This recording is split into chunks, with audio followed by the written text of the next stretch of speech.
Kellogg's just put toys back in cereal boxes, and what they're actually selling has almost nothing to do with toys. In April 2026, WK Kellogg announced that select boxes of Froot Loops and Frosted Flakes would contain physical Toy Story 5 figurines, the first cereal box toys in over a decade. The press release framed it as reviving the nostalgia embedded in families' most cherished moments. The VP of brand marketing described parents sharing the experience with their kids, and that framing is the tell. Because the kids have never seen a cereal box toy, they have no memory of this ritual. They weren't asking for it. The desire belongs entirely to the parents, and the product is pointed entirely at the children. Which means Kellogg's isn't reviving a tradition, they're constructing one. Borrowing the emotional weight of a past that only one party in the transaction actually lived, and transferring it to someone for whom this moment is brand new. The nostalgia isn't shared, it's performed. And the distance between who holds the memory and who receives the product is exactly where the profit lives. Cereal box toys date to the 1940s, but their golden era ran from the early 1980s through the late 1990s. Decoder rings, plastic figurines, mail-away offers that required you to collect 3 proofs of purchase and wait 6 to 8 weeks. The genius was structural. A child didn't just eat cereal, they ate a specific cereal repeatedly because the prize demanded loyalty. The toy turned breakfast into a behavioral loop, one that parents tolerated because the cost was embedded in the grocery bill. Invisible next to the joy on a kid's face. Then it ended. Choking hazard regulations tightened. Cost-cutting replaced plastic with QR codes. The digital promotion era turned the cereal box into a portal to an app nobody downloaded twice.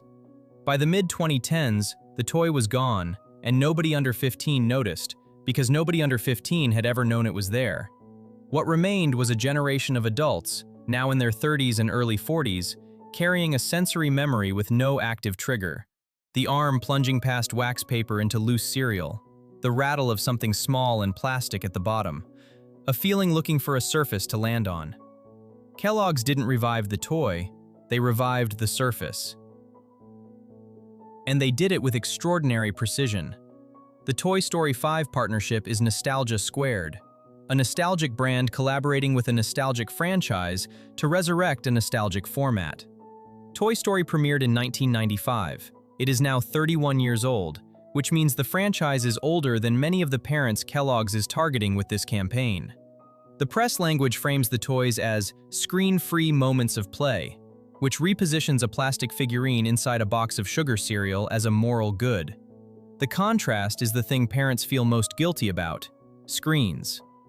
That framing is doing enormous work.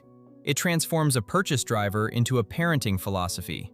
Elsewhere in the Kellogg's portfolio, Landor redesigned the international Kellogg's master brand identity in 2025 to, in their words, reclaim the throne by amplifying heritage signals across the breakfast experience.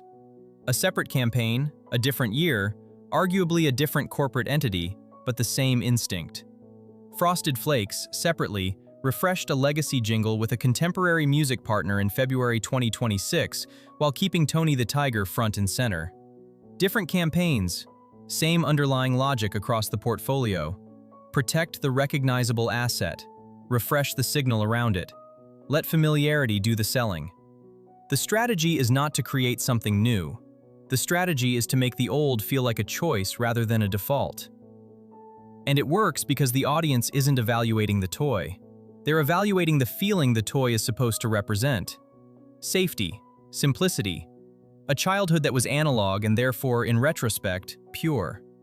Whether that childhood was actually pure is beside the point. The brand only needs the aesthetic. This is where the mechanism reveals itself. Nostalgia used to require what you might call a constituency of memory, a critical mass of people who had actually lived through the referenced era. Happy Days worked because its audience remembered the 1950s. That 70s show worked because its audience remembered the 1970s. The emotional transaction was straightforward. The product triggered recall, and recall generated warmth. What's different now is that the constituency is optional. Gen Z, born between roughly 1997 and 2012, has embraced disposable cameras, flip phones, low-rise jeans, and Y2K graphic design with zero personal connection to any of it. They didn't live through the era, they inherited its visual grammar, and brands have learned that the grammar alone is sufficient. You don't need the memory if you have the texture. Grain, matte finishes, serif typography, analog warmth. Nostalgia has become a freestanding design language, detachable from any specific past, deployable on any quarterly timeline. Kellogg's cereal box toy is just the most literal version of this. A physical object that exists not because children wanted it, but because the aesthetic of "children used to want this" carries more emotional authority than anything the brand could invent from scratch. The parent narrates, the child receives, and the brand captures the transaction, converting one generation's memory into another generation's identity signal. Research from the Ivy Business School confirms what the pattern suggests. Nostalgia marketing spikes during periods of economic anxiety and cultural instability. Post-pandemic strain, AI disruption, political fracture. The present feels unstable, so brands sell the past as architecture. Not as escape, but as foundation. The cereal box toy says, "This is where we came from, and it was better." Whether "we" includes the person eating the cereal is irrelevant. But this is where the argument needs to hold two things at once. Because the toy does work. A physical object in a child's hand is a genuinely different experience from a QR code linking to a browser game. A parent watching their kid dig through a cereal box and pull out something unexpected is a real moment, even if the moment was engineered in a boardroom. Nostalgia can be manufactured and still land as comfort. The feeling doesn't become false just because someone profited from producing it. What makes the Kellogg's case worth examining is not that the nostalgia is fake, it's that the nostalgia is precise. It has been studied, segmented, focus grouped, and timed to coincide with a franchise release, a brand redesign, and a cultural mood. The comfort is real. The spontaneity is not. And the gap between those two truths is where modern branding lives permanently now, in the space where engineered sincerity is indistinguishable from the genuine article. Not because brands got better at lying, but because consumers stopped requiring the difference. So the next time a brand reaches into its own archive and pulls out something warm and familiar, notice who the warmth is for. Notice whether the person receiving the product has any memory of the thing the product is referencing. And notice how little that matters.